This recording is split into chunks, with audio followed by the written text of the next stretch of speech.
Bon, salut tout le monde, me revoilà pour une nouvelle story time sur Paranormal. Parce que, comme je vous l'avais dit, j'en ai vécu pas mal. Et là, ça va être, je vais vous dire le pourquoi du comment de qui c'était l'entité dans le fameux appartement 13 que j'entendais respirer au coin de la chambre. Et donc, en fait, tout ça m'est retombé dessus aux alentours de mes 19-20 ans. J'avais fait la connaissance d'amis qui eux étaient très calés par rapport à justement aux entités et tout ça. Euh, Faut quand même vous dire que dans l'immeuble où j'étais, il a réussi à fermer 6 sur 7 portes temporelles de passage d'entités et d'autres choses à notre univers, à notre vie à nous. Donc il y en avait 6, hein. Enfin il en a fermé sur 7, il en a fermé 6, il en a fermé un, tout le monde a ses limites, hein, ce qui est normal. J'étais très contente que cette personne-là elle fasse ça pour moi, ça m'a rassurée. J'ai créé une boule d'énergie tout autour de ma chambre pour protéger ma chambre. Enfin j'ai fait pas mal de choses. Euh, et donc après, en fait, justement, il m'a dit si j'avais pas l'impression d'avoir peut-être quand même suivi après tout ce qu'on a fait. J'ai fait oui, justement, c'est ça, je trouve étrange. J'ai quand même encore l'impression d'être suivi. Et il était là, oui, bah en fait, cette entité-là, elle a l'impression de te connaître, ça fait longtemps qu'elle te parle. Puis je fais, mais tout d'un coup, j'ai fait tilt, j'ai fait, ah, mais c'est peut-être l'entité qui respirait dans ma chambre quand j'étais gamine. Il m'a dit, ah bon, enfin, je lui ai expliqué après l'histoire. Puis il m'a dit, ouais, bah effectivement, c'est bien cette entité-là. Et il se trouve que c'est une petite fille qui a 3 ans. Je fais, bon, bah, ok, super. Bon, bah au moins je sais qui c'est. Et il se trouve qu'elle est enterrée justement dans le village où habitent mes parents. Euh, et donc j'ai trouvé. Donc je sais qu'elle est morte, elle avait 3 ans. Euh,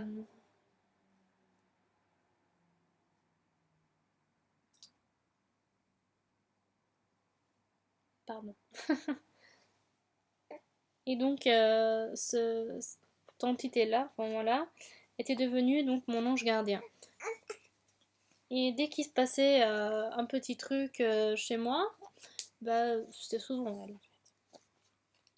Mais là, ce jour-là, donc j'étais en colocation, j'ai commencé à fixer ce point-là, un point spécial de ma salle de bain, enfin ma salle de douche, et il se trouve que justement là, tout d'un coup, je suis partie de moi-même.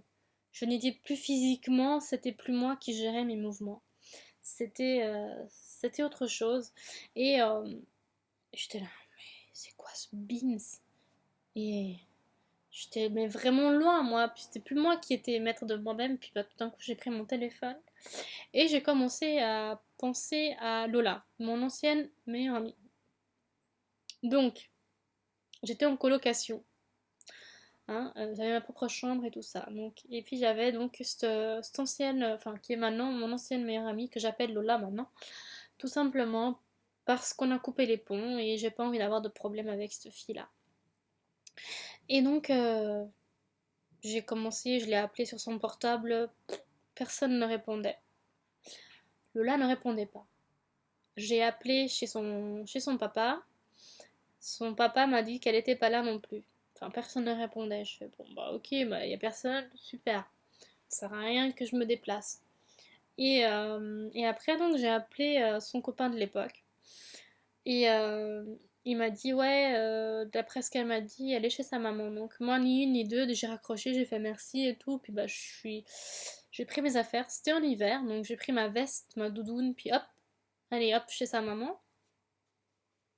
Arrivée chez Lola, donc elle me l'a appelée, sa maman, puis j'ai dit, écoute, je peux rester, j'ai un truc important à dire à Lola. Puis bah Lola, elle arrive, fait oui, puis bah, elle a vu ma tête, elle a dit qu'est-ce qui t'arrive? Je fais j'en sais rien. Je t'expliquerai. Puis bah sa mère, Elle est partie dans la chambre, elle est partie dans la cuisine et tout ça, puis moi j'étais avec Lola. On est partis toutes les deux dans la chambre à sa maman pour que je lui explique ce qui m'était arrivé. Et, euh, et tout d'un coup, je me suis mise à faire de l'écriture automatique, à dessiner un portrait d'un homme.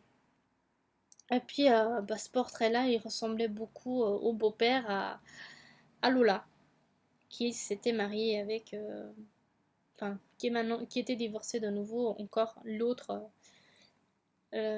qui venait de divorcer justement avec sa maman, puis parce que c'était un alcoolique, puis il a failli la tuer, tout ça, puis je sais pas. Elle était en danger pour moi, elle était en danger ce soir-là, la Lola. Et donc je l'ai prévenue et tout, je dit écoute, je reste, enfin voilà, à 20h, il est censé venir. Il dit mais comment tu sais ça? Parce que moi je savais pas tout ça. Puis effectivement, il s'est avéré qu'il était venu à 20h parce qu'il voulait voir son fils. Mais justement, Lola, elle n'a pas répondu à la porte, c'est sa maman qui a répondu. Euh, Elle est restée de côté, elle m'a raconté après, parce que moi je suis rentrée, hein, parce que j'étais, comme je vous ai dit, j'étais en transe, j'étais vraiment pas bien et tout. Puis elle m'a dit, enfin moi après, quand je me suis ressentie de nouveau moi j'étais fatiguée, j'étais vraiment épuisée et tout ça. Et enfin justement cette petite fille m'avait laissé, elle a passé son message. Son message était passé, donc elle m'a laissé tranquillement. Tout simplement revivre. Donc je suis retournée chez moi, je me suis couchée, j'étais fatiguée, hein, j'étais vraiment très fatiguée. Donc j'étais rentrée à la maison tout simplement. D'après ce qu'elle m'a dit, le jour d'après, parce qu'on s'était revus, euh, bah, le jour d'après, en fait, justement, oui, son beau-père était bien passé. À l'heure que j'avais dit, donc à 20h, il était passé pour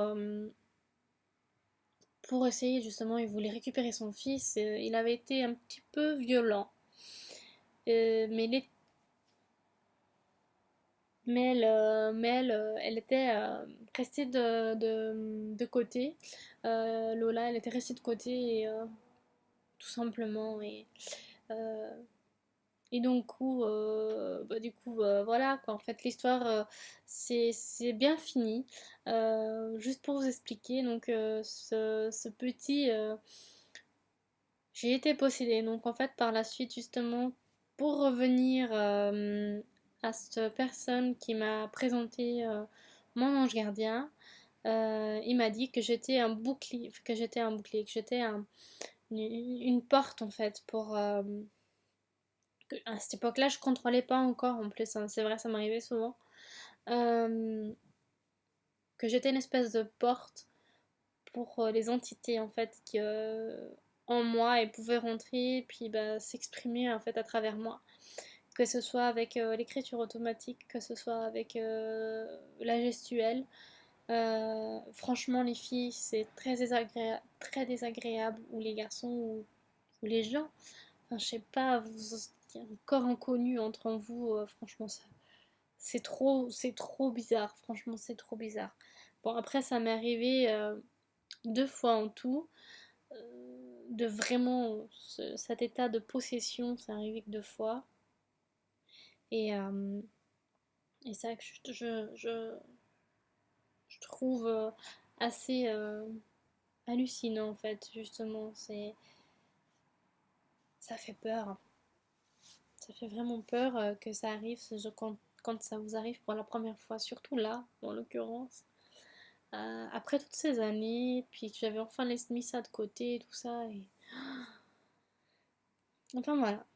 Dites-moi ce que vous en avez pensé. Et puis voilà quoi. Enfin, allez, bonne soirée, bonne journée. Enfin, tout ce qui se passe par là. Mais je répète encore, c'est une expérience que j'ai vécue, qui moi-même m'a traumatisée un petit peu sur le moment, je vous l'accorde. Et tout simplement, bon voilà. Allez, ciao ciao.